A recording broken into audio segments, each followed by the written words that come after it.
Staff reporter Forrest Wilder and I took a trip to the Fort Worth area to speak to people who are concerned about natural gas pipelines that have been cropping up near their homes. Texas has over 360,000 miles of pipelines. It's the most in our nation. That's approximately the same distance if you were to drive from coast to coast 120 times. Most of them are in rural areas, but as the gas industry encroaches on residential properties, people are taking notice. People like Jamie Sizlove, a mother of two who has a pipeline on her property and whose home sits 100 feet from a facility that holds liquids from off-site well pads. She complains of strange odors and says her son has recently suffered from migraines, something she says she can't be sure is caused by the facility, but something she isn't ruling out either.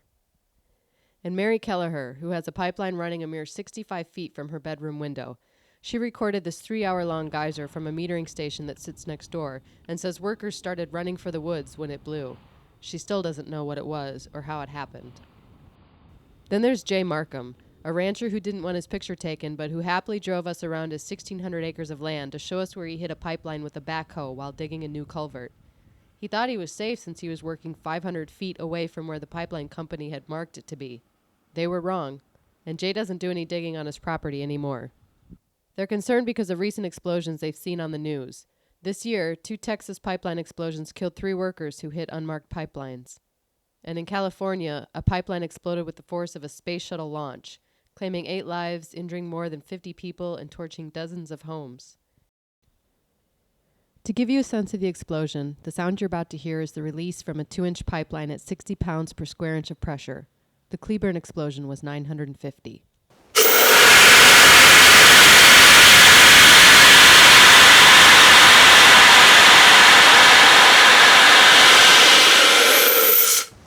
Jamie, Jay, and Mary have logged numerous hours trying to understand the oversight that the Texas Railroad Commission has over these pipelines, and what they found provides little comfort.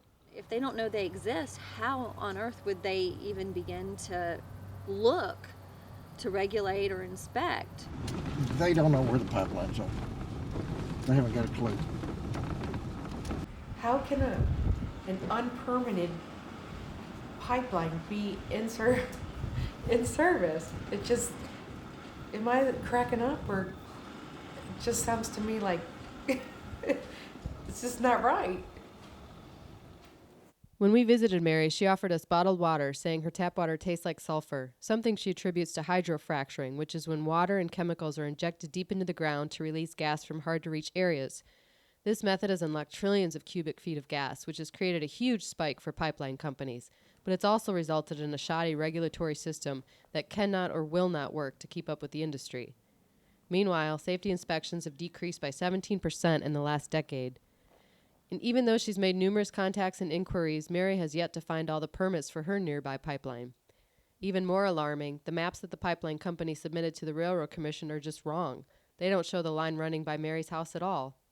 The Railroad Commission gives a pipeline company an excellent rating if they're within 50 feet of the actual location of the pipeline. Okay, so if you were going to dig, if it's within 50 feet, the Railroad Commission thinks that that's excellent. Good is 300 to 500 feet. If the pipeline is anywhere within that distance, they give them a good rating for pipeline location. How's that possible? I don't know. It just, when you hear it, it's wow. How do they come up with that? Who came up with that? Decades ago, the Texas legislature gave private pipeline owners the power of eminent domain based on the premise that natural gas is a necessity for the public good.